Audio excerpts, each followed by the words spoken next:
Selamat siang, Assalamualaikum. Ketemu lagi dengan Kak Tamam dengan materi kesetimbangan 1.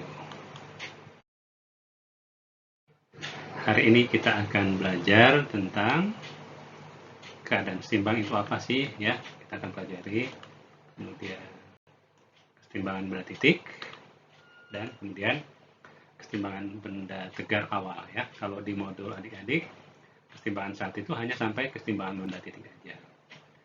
Tapi berhubung kesetimbangan benda tegar itu agak rumit ya, maka sebagian kita sudah bahas di kesetimbangan 1 ini. Sementara untuk pada kesetimbangan kedua nanti kita akan mempelajari kesetimbangan benda tegar yang lebih rumit, yang gayanya miring ya.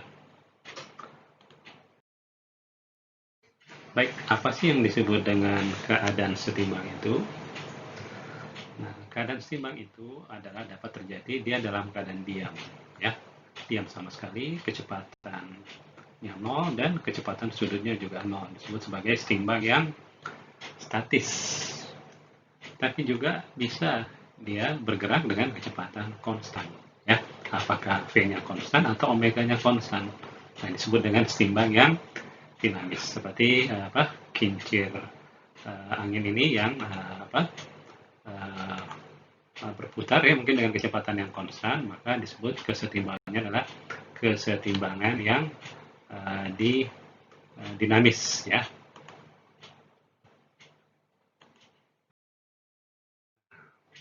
Kita masuk ke materi yang pertama, yaitu kesetimbangan benda titik ya, benda titik.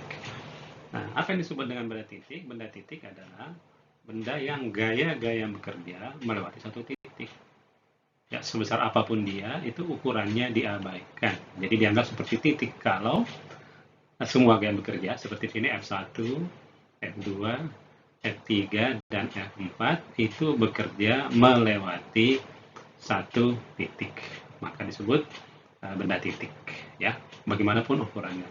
Seperti bumi misalnya, bumi ada gaya tarik oleh misalnya matahari, oleh rembulan, oleh suatu material asteroid, misalnya semuanya itu bekerja melewati satu titik, maka bumi yang besar ini pun juga dapat dianggap sebagai benda titik ya. Apa sih syarat kesetimbangan benda titik?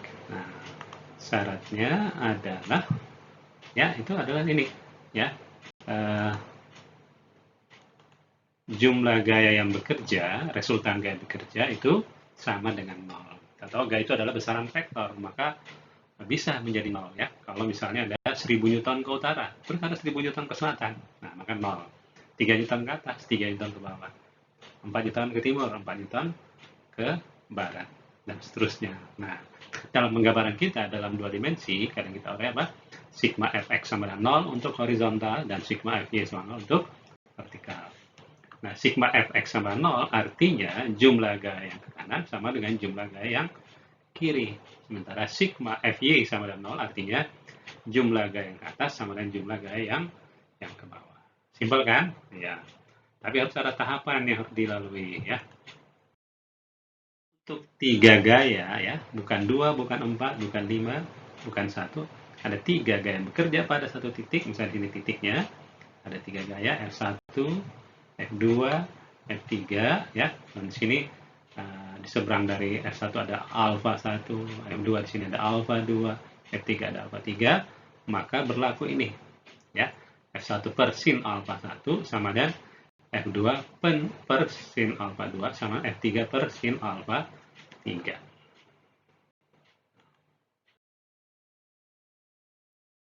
Nah, sudah tentu ada sistematikanya. Supaya tidak nyasar, ada sistematika dalam mengerjakan soal kesetimbangan.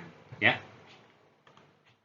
Yang pertama adalah tentukan objek atau bendanya. Ya, jadi misalnya itu sistem itu ada 26 benda A sampai Z. Ya, kita tentukan dulu. Nah, menentukan objek ini sangat sangat urgen gitu ya, sangat krusial ya. Salah menentukan objek, nyasar berikutnya. Tapi di sini meskipun salah, nggak usah ragu-ragu. Salahnya kita dalam menentukan objek, nanti itu akan mendapatkan pelajaran. Kita pernah memilih objeknya ini, oh salah saya. Nah, nanti dapat pelajaran. Tergantung keseringan mengerjakan soal, nanti akan ketahuan ya. Oh, seharusnya pilih apa? Nanti kita lihat di latihannya. Tentukan objek atau benda. Setelah itu langkah kedua adalah gambarkan gaya-gaya bekerja pada objek. Nah, jika ada yang miring nanti diuraikan. Nah, ya, gambarkan gaya-gaya yang bekerja pada objek. Barulah yang ketiga, gunakan syarat kesetimbangan. Yang tadi apa? Sigma F sama 0 atau sigma ke kanan kiri sama, atas bawah sama ya. Atau kalau diurai dalam 2 dimensi, jadi sigma Fx sama 0 dan sigma Y sama dengan 0. Nah, mungkin ada yang bertanya, wah lupa Kak, saya bagaimana cara menguraikan gaya? Wah, saya lupa Kak, bagaimana cara menguraikan gaya. Nah, ini gaya adalah termasuk besaran vektor. Baik, kita lihat cara menguraikan gaya yang di kelas 10.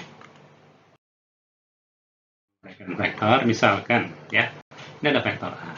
Nah, ini kita akan urai, ini kan arahnya nggak ke kanan, nggak ke kiri, nggak ke bawah, tapi serong nih ke kanan, atas. Maka kita bisa mengurai ke kanan dan ke atas. Ya, katakanlah yang ke kanan ini sebagai sumbu X dan yang ke atas adalah sumbu Y. Nah, ini kita bikin begini. Nah, jadi untuk mendapatkan proyeksinya pada sumbu X, tarik garis yang sejajar dengan sumbu Y. Maka kita dapatkan seperti ini. Ini kita sebut X. Nah, untuk mendapatkan uraian pada sumbu Y, maka kita tarik garis yang sejajar dengan sumbu X. Ya, kita dapat nanti apa? Kita dapat nanti AY di situ. Ya. Nah, berapa besar AX dan AY? Ya, kalau misalnya di situ alfa, maka AX-nya adalah cos alfa dan AY-nya adalah sin alfa. Jadi kalau sudutnya ini terhadap sumbu X, maka yang mendapat jatah X-nya ini dapat jatah cos, sementara Y-nya dapat jatah sin. Contoh lainnya misalnya seperti ini, ada vektor B, kita urai ya. Nah, karena ini Bx, sini By. Nah, kemudian ternyata sudutnya ada dari sini, sudut beta. Nah, maka beta ini kan terhadap Y, maka Bx-nya yang dapat sin, B-nya dapat cos. Wah, saya lupa lagi Kak, kenapa bisa cos, kenapa sin? Waduh, saya waktu kelas 10 kurang begitu perhatian, kurang mudeng ya. Nah, kita mulai kembali ya, dasar-dasar trigonometri yang sederhana. Ada trigonometri itu bicara tentang segitiga siku-siku. Ini katakanlah A, ini AY ya, dan ini adalah AX. Ini ada sudut alfa. Nah, bagi sudut alfa, AX ini sisi samping, dan ini AY sisi depan. Adapun A ini adalah disebut sudut sisi miring karena berada di hadapan sudut yang 90. Jadi bukan karena dia miring, bisa saja nanti segitiganya begini ya. Nah, gitu ya. Ini yang sisi miring yang di hadapan 90. Nah, maka kita ingat fungsi-fungsi trigonometri. Nah, apa itu cos? Cos itu adalah sisi samping per sisi miring. Jadi cos alfa adalah AX per A. Sehingga AX jadi A cos alfa. Sementara sinus itu adalah apa? Sinus adalah sisi depan per sisi miring. Ya, maka kita dapat nanti apa? AY sama dengan A sin alfa. Ya, sudah jelas kan? Ya, jadi apa yang gini yang di hadapan yang mengapit sudut, nah itu nanti akan mendapat jatah cos. Jadi sudutnya kan terhadap X. Nah, sementara AY ini kan sebelah sini nanti di AY ini AY sama dengan panjang ini ya, dan mendapat sin. Tapi sebaliknya kalau kita pilih sudut di sini, nanti maka kita segitiganya buat begini. Nah, gitu. Ya. Oke. Barulah kita menuju ke soal.